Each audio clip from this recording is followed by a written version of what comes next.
உங்களுக்கு நிம்மதி உண்டாகுவதாக. தேவனுடைய இரக்கங்கள் அதிகமாவதாக. தேவன் என்ன சொல்கிறாங்கன்னா, நாகும் 1:13, இப்போதும் நான் உன்மேல் இருக்கிற அவன் நுகத்தை முறித்து உன் கட்டுகளை அறுப்பேன். தேவன் உங்கள் நுகத்தை, உங்கள் கட்டுகளை அவர் அறுப்பேன் அப்படின்றாங்க. நுகம்னா என்னங்க? நுகம்னா ஒரு கட்டு, ஒரு பெரிய பாரம், ஒரு சுமை. யாரோ உங்கள் மேலே வச்சு ஒரு சுமையை வச்சுருக்காங்களே, யாரோ ஒருத்தர் உங்கள் மேலே ஒரு சுமையை திணிச்சு வச்சுருக்காங்கல்ல, அதெல்லாமே தேவன் எடுத்து போடுறாருங்க. உங்களுக்கு சுத்தமாக பிடிக்கல, அதெல்லாம் சுமக்க உங்களுக்கு பிடிக்கல, இது எனக்கு சுத்தமாக பிடிக்கலன்றீங்க. ஆனாலும் நிர்பந்தம், தூக்கி தான் ஆகணும், இதெல்லாம் நான் செய்து தான் ஆகணும் அப்படின்ற ஒரு காலத்தின் கட்டாயம், காலத்தின் ஒரு நிர்பந்தம். அதனால தான் தேவன் அந்த மாதிரி நுகங்களை அவர் என்ன பண்ணுறாருன்னா, அதை முறித்து போடுறாரு, கட்டுகளெல்லாம் அறுத்துடுறாரு. வேண்டாம், என் பிள்ளை இதை தாங்க மாட்டான், என் பிள்ளைங்க இதை தாங்க மாட்டாங்க, இது வேண்டாத சுமைகள், வேண்டாத கட்டுகள் அப்படின்னு அவர் உங்ககிட்ட இருந்து அறுத்து போடுறாரு. எப்போது இந்த பாரங்கள் என்னை விட்டு போகும் அப்படின்னு தான் ஆசையாக காத்துட்ருக்கீங்க.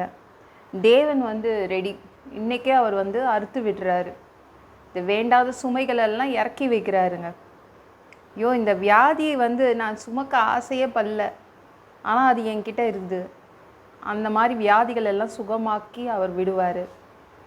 ஐயோ, இந்த பிரச்சனை சுமக்க நான் ஆசைப்படல, இந்த கடனை நான் ஏற்க ஆசைப்படல, ஆனால் இதெல்லாம் என் தலையில் ஏறி இருக்குதுன்றீங்களே, இதெல்லாம் தேவன் இறக்கி வைக்கிறாரு. உங்களுடைய நுகங்கள் முறிக்கப்படுது. சரிங்களா? மத்தேயு 11:28 எடுத்து படித்து பாருங்களேன். வருத்தப்பட்டு பாரம் சுமக்கிறவர்களே எல்லாரும் என்கிட்ட வாங்க, ஏசு அப்படிதான் சொல்கிறாங்க. பெரிய வருத்தமாக இருக்குதுங்க, இவ்வளோ கடமைகள், இவ்வளோ சுமைகள், இதெல்லாம் நான் தூக்கிட்டு அலையிறேனே, எனக்கு கஷ்டமாக இருக்குது, என்னுடைய மனசு வலிக்குது, என்னுடைய ஆன்மாக்கு இது வருத்தமாக இருக்குதுன்றீங்களா? வருத்தப்பட்டால் தேவன்கிட்ட வாங்க, அவர் உங்களுக்கு இளைப்பாறுதல் தருவாருங்க.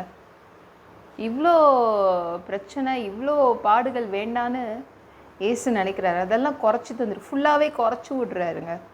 நீங்கள் மத்தேயு 11:29 படித்து பாருங்களேன். என் நுகத்தை உங்கள் மேல் ஏற்றுக்கொண்டு என்னிடத்தில் கற்றுக்கொள்ளுங்கள், அப்பொழுது உங்கள் ஆத்துமாக்களுக்கு இளைப்பாறுதல் கிடைக்கும். ஏசு என்ன சொல்கிறாங்கன்னா, என்னோட கட்டிக்கோங்க, என்னோட நீங்கள் இணைச்சிக்கோங்க, என் நுகம், என்னுடைய நுகத்தை நீங்கள் ஏற்றுக்கோங்க அப்படின்றாங்க. அவரோட நீங்கள் சேர்ந்து கட்டிக்கிட்டிங்கன்னா அந்த நுகம் உங்களுக்கு ஒரு இளைப்பாறுதல் தரும், உங்கள் ஆத்துமாக்கு இளைப்பாறுதல் தரும். இயேசுவை இணைச்சிக்கோங்க, உங்கள் வாழ்க்கையோடு இயேசுவை இணைச்சிக்கோங்க, அவரை கட் பண்ணி விட்றாதீங்க. அப்படின்னா உங்களுடைய எல்லா நுகங்களும் முறிக்கப்படும், தேவையில்லாத சுமைகள் இறக்கி வைக்கப்படும். சரிங்களா? உங்களுக்கு வாழ்க்கையில் வேண்டாத செலவுகள், இது வேண்டாத செலவுகள்ன்றீங்களா, அதெல்லாம் ஆண்டவர் அது இல்லாமல் பண்ணிடுவார். இது வேண்டாத அலைச்சலுங்க, இது எனக்கு பிடிக்காத அலைச்சல், வேண்டாத அலைச்சல், அதெல்லாம் தேவன் உங்கள் வாழ்க்கையிலேருந்து எடுத்து போடுறாரு. எனக்கே நேரம் இல்லை, இது வேறு இதுக்கு வேறு நான் செலவு பண்ண வேண்டியதாக இருக்குது என்னுடைய நேரத்தை. அந்த மாதிரி காலத்தின் கட்டாயம், நிர்பந்தங்களை எல்லாம் தேவன் என்ன பண்ணுறாருன்னா உங்களை விட்டு எடுக்கிறார், உங்களை விட்டு முற்றிலுமாக எடுத்து போடுறாரு. சரிங்களா? இது வேண்டவே வேண்டாங்க, இது எனக்கு பிடிக்காதுங்கன்றீங்களா, அதெல்லாம் வெட்டி எரியப்படுது.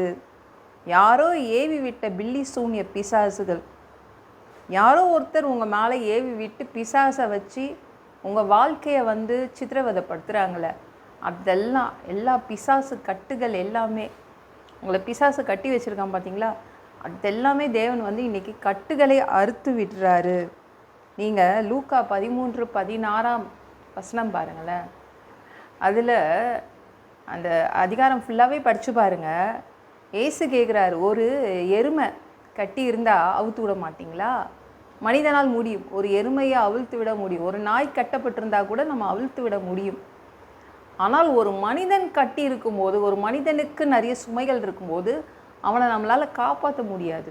ஆனால் இயேசுவால் காப்பாற்ற முடியும். அவர் ஒரு தேவாலயத்தில் ஒரு பெண்ணை பார்க்குறாரு. அந்த பெண் கொஞ்சம் கூட அவளால் நிமிர்ந்து பார்க்க முடியல. அந்த அளவு ஒரு கூன் விழுந்த ஒரு பெண்ணாக இருந்தா. அதனால் அந்த பெண்ணுக்கு என்ன பிரச்சனைன்னு யாராலையும் கண்டுபிடிக்க முடியல. அவகிட்ட இருந்தது பலவீனப்படுத்துகின்ற ஒரு ஆவி. அவளை அவளை எப்பொழுதும் பலவீனப்படுத்திக்கிட்டே இருந்துச்சு. அதனால் அவளால் நிமிர்ந்து கூட நிற்க முடியலங்க. அவ்வளோ பலவீனங்கள் இருந்துச்சு. ஏசு கண்டுபிடிச்சிட்டாரு, இந்த பெண்ணுக்கு இருக்கிறது அசுத்த ஆவி. இந்த அசுத்த ஆவி அவளுடைய உடம்பை பலவீனப்படுத்துது. நம்ம நிறைய பேர் ஒல்லியாக இருந்தால் என்னங்க சொல்லுவோம், பாவம் ஒன்றும் சரியாக சாப்பிடல போல, விட்டமின்லாம் குறைச்சலாக இருக்குது, நல்லா சாப்பிடணும், டாக்டர்கிட்ட போந்தானே சொல்லுவோம். ஏசு அப்படிலாம் சொல்லவே இல்லை. அவர் என்ன சொன்னார்? பிசாசை துரத்தி விட்டார். பிசாசு இந்த பெண்ணை கட்டி வச்சிருக்குது, பலவீனத்தில் கட்டி வச்சிருக்குது, நான் அவிழ்த்து விடுறேன்னா அவிழ்த்து விட்டுட்டு போனார். ஒரு டாக்டரால் கூட கண்டுபிடிக்க முடியாதுங்க. சில வியாதிகள் பிசாசு கொண்டு வரும். ஞாபகம் வச்சுக்கோங்க, பிசாசு சில வியாதிகளை கொண்டு வரும். இந்த பெண்ணுக்கு வியாதியை கொடுத்தது யார்? பிசாசு. ஏசு என்ன பண்ணார்? 18 வருஷம் அவள் குனிஞ்சியே நடந்தாங்க. கொஞ்சம் கூட நிமிர்ந்து பார்க்க முடியாது அவளால். அப்பேற்பட்ட பிசாசை துரத்தினார். உங்கள் வாழ்க்கையிலிருந்து நிறைய பிசாசுகள், அத்தனை பிசாசுகளும் தேவன் துரத்தி விடுறாருங்க. அது உங்களை கட்டி வச்சுக்கிறதுல அந்த கட்டுகளை எல்லாம் அவிழ்த்து விடுறாரு.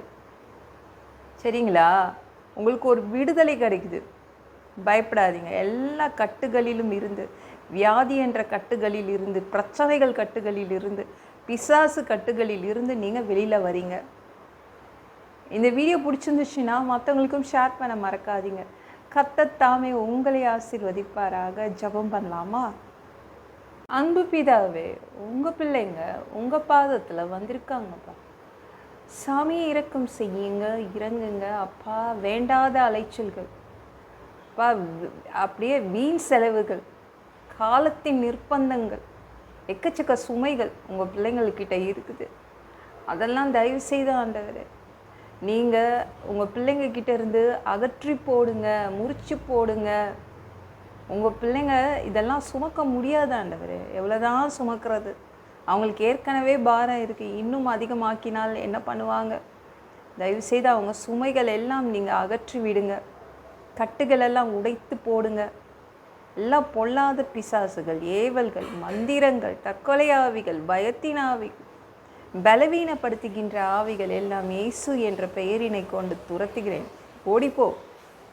உங்கள் பிள்ளைங்களை ரத்த கோட்டைக்குள் மறைச்சிக்கோங்க. பரிசுத்த ஆவியால் நிரப்புங்க. ஞானஸ்நானம் எடுக்கணும். ரட்சிப்பீராக. இயேசுவின் காயப்பட்ட தழும்புகளால் எல்லா வியாதிகளும், எல்லா பலவீனங்களும், கேன்சர் போன்ற வியாதிகளும் சரியாகுவதாக. மரணக்கட்டுகள் சரியாகுவதாக. சாமி உமக்கு நன்றி அப்பா. பரம்பரை வியாதிகள் சரியாகுவதாக. ஒரு மனிதனாக பிறந்தா ஜீவ புஸ்தகத்தில் பேர் இருக்கணும். அப்படி இல்லைன்னா அந்த மனுஷனை பிடிச்சி நரகத்தில் தள்ளிடுவீங்க. தீ எரிக்கிற இடத்துல எப்படி போய் வாழ்கிறது? அடித்து உதச்சி திருத்தி எங்களை எங்கள் பரலோகத்துக்கே அனுப்பிடுங்க. கழுவப்படாத பாவங்கள் எங்ககிட்ட இருந்துச்சுன்னா அவங்க திரு ரத்தத்தை கொண்டு கழுவி எங்களை பரலோகத்துக்கே அனுப்பிடுங்க. எந்த ஒரு இமை பொழுது நீங்கள் வருவீங்க, நீ இயேசுவை வணங்கி வணங்கி காத்துட்ருக்கோம். பரிசுத்தமாக வாழ்ந்து வாழ்ந்து காத்துட்ருக்கோம். அந்த ஒரு இமை பொழுதில் உங்களுக்கு ஒப்பான உடம்பு எங்களுக்கு கொடுக்கப்படும். அதை பெற்றுக்கொண்டு மதியவானத்தில் உங்களையும் சந்திக்க வருவோம். அந்த தருணத்தை நாங்கள் இழந்துடக்கூடாது. ஒரு மனிதனால் பரிசுத்தமாக வாழ்றது கூடாத விஷயம். அதற்கும் உங்கள் உதவி கேட்டு நிற்கிறோம். பிசாசு நடத்தும் ஆட்சியில் விட்டுட்டு போயிடாதீங்க. 1000 வருடம் இந்த பூமியை ஆட்சி செய்வதற்காக வருவீங்க. அந்த பொற்காலத்தை பார்க்க ஆசைப்படுறோம். எல்லாவற்றையும் ஒப்பு கொடுக்குறேன். இயேசுவின் மூலம் ஜெபம் கேளும் பிதாவே. ஆமென். நாளைக்கு பார்க்கலாம்.